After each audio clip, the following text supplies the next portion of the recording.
Nested loops का मतलब है एक लूप के अंदर दूसरा लूप। ठीक है, तो इसको आप देख सकते हैं। तो सबसे बड़ा लूप आपको यहाँ पे दिख रहा होगा, ये फॉर लूप है। इसकी बॉडी यहाँ से कहाँ तक है, यहाँ तक है। ठीक है, और इसके अंदर ही, इस बड़े वाले फॉर लूप के अंदर ही आपका एक कोड तो ये पड़ा हुआ और दूसरा कोड ये फॉर लूप के रूप में पड़ा हुआ है। ठीक है, तो इसमें भी वैसे ही काम ये करता है। तो कैसा काम है इसका देखते हैं। तो सबसे पहले यहाँ पर कंट्रोल आया। ठीक है, आई की वैल्यू 1, आई इंटीजर टाइप का जो वेरिएबल बनाया गया इसमें वैल्यू डाला गया 1, तो आई की वैल्यू 1 यहाँ पे दी गई। उसके बाद कंट्रोल यहाँ पर आएगा और टेस्ट करेगा कि क्या आई यानी 1 लेस देन और इक्वल टू 2 है। तो हाँ, लेस देन तो है ही, तो ये ट्रू हो गया। ट्रू हो गया तो कंट्रोल जो है इस फॉर की बॉडी में आएगा और इस कोड को एग्जीक्यूट करेगा। ठीक है, तो सबसे पहले इसको एग्जीक्यूट किया तो ये आपको दिखाई देगा आउटर, ये स्ट्रिंग के रूप में है तो ये वाला वर्ड दिखाई दिया। उसके बाद यहाँ पर आई की वैल्यू भी दिखाई देगी इस इंसर्शन ऑपरेटर की मदद से यहाँ पर, और ये नई लाइन भी बन जाती है ताकि अगली वाली चीज़ें जो है नीचे आ जाएं। ठीक है, उसके बाद ये फिनिश हुआ, पहली लाइन इसका आउटपुट दिखाई दिया। उसके बाद यहाँ पर कंट्रोल आता है और इस लूप को एग्जीक्यूट करता है। तो यहाँ पर कंट्रोल आता है तो जे की वैल्यू 1 रीड करता है। उसके बाद जे लेस देन इक्वल टू 3, तो 1 लेस देन इक्वल टू 3 ये सही है क्योंकि जे यानी 1 जो है 3 से छोटा ही है। तो ये कंडीशन ट्रू हो गई। तो कंट्रोल जो है इस छोटे वाले फॉर लूप के अंदर आता है और इस कोड को एग्जीक्यूट करता है। तो यहाँ पर इनर और जे की वैल्यू यहाँ पर आपको दिखाई देती है, तो ये वाली लाइन आपको दिखाई देगी। उसके बाद कंट्रोल यहाँ पे जंप करता है। ठीक है, ना कि यहाँ पर, क्योंकि कंट्रोल अगर इस फॉर लूप के अंदर आ गया है तो इसी के अंदर अब फंस गया है।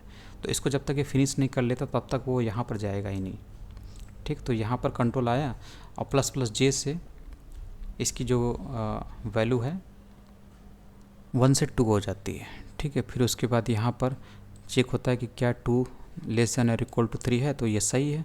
तो फिर से कंट्रोल इसको एग्जीक्यूट करता है और आपको ये दूसरी वाली लाइन दिखा देती है। फिर से कंट्रोल यहाँ पर आता है और प्लस प्लस जे से इसकी जो वैल्यू है वो 2 से 3 हो जाती है। फिर यहाँ पे टेस्ट होता है कि क्या 3 लेस देन और इक्वल टू 3 है, तो लेस देन तो नहीं लेकिन इक्वल तो है, तो ये आपका ट्रू हो जाता है। तो फिर से कंट्रोल यहाँ पर आता है, इसको एग्जीक्यूट करता है और आपको ये वाली लाइन दिखाई देती है।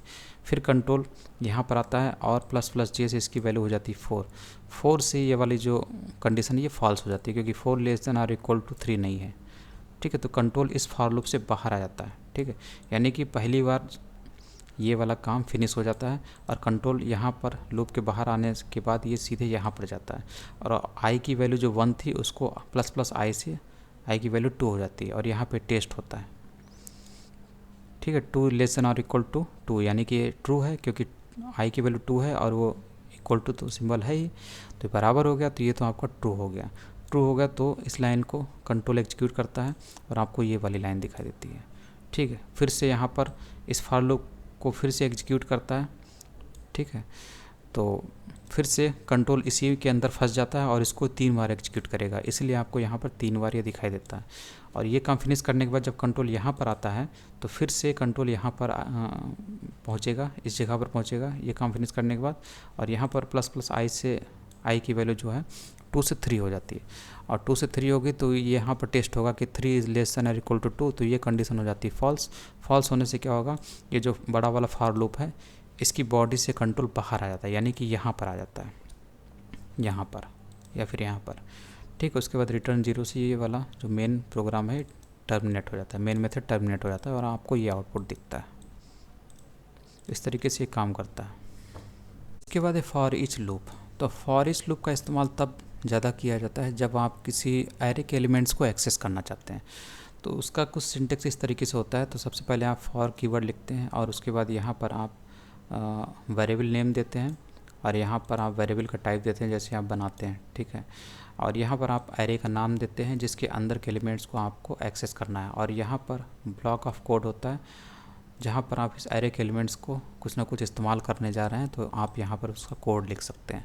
तो इस तरीके से होता है, जैसे कि आपका ये एरे है, तो ये इंटीजर टाइप का एरे है, यहाँ पर INT लिखा है, यानी कि इस माई नंबर्स नाम के एरे में 5 एलिमेंट्स हैं जो कि इंटीजर टाइप के हैं। यहाँ पे इंटीजर लिखा हुआ, आगे हम लोग एरे के बारे में पढ़ेंगे तो आपको समझ में आ जाएगा। ठीक है, और ये एरे का सिंबल है, तो ये एरे नेम और ये एरे का सिंबल, उसके अंदर 5 लिखा है, यानी कि इस एरे में 5 एलिमेंट्स हैं, 1 2 3 4 5, और इसमें किस टाइप के एलिमेंट्स हैं, इंटीजर टाइप के, इसलिए यहाँ पर आईएनटी लिखा हुआ है।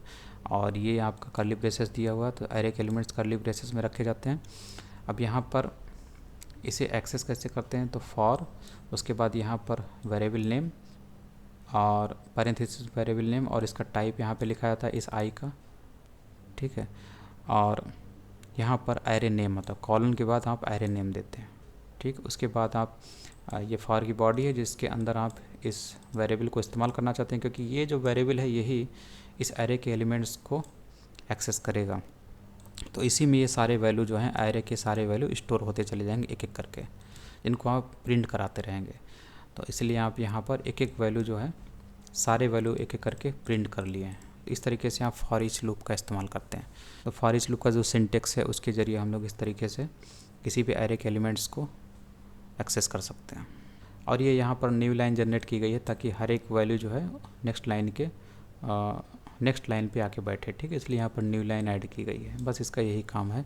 अगर आप इसको नहीं करेंगे तो प्रॉब्लम, ये सारे नंबर को एक साथ वो अटैच करके यहाँ पे रख देगा, ठीक है। तो ऐसा नहीं होना चाहिए, इसलिए देखिए अगर इसको आप एक ऐसे करेंगे तो सारे नंबर एक लाइन में वो रख देगा, ऐसा लगेगा पूरा नंबर एक ही है, इस टाइप में।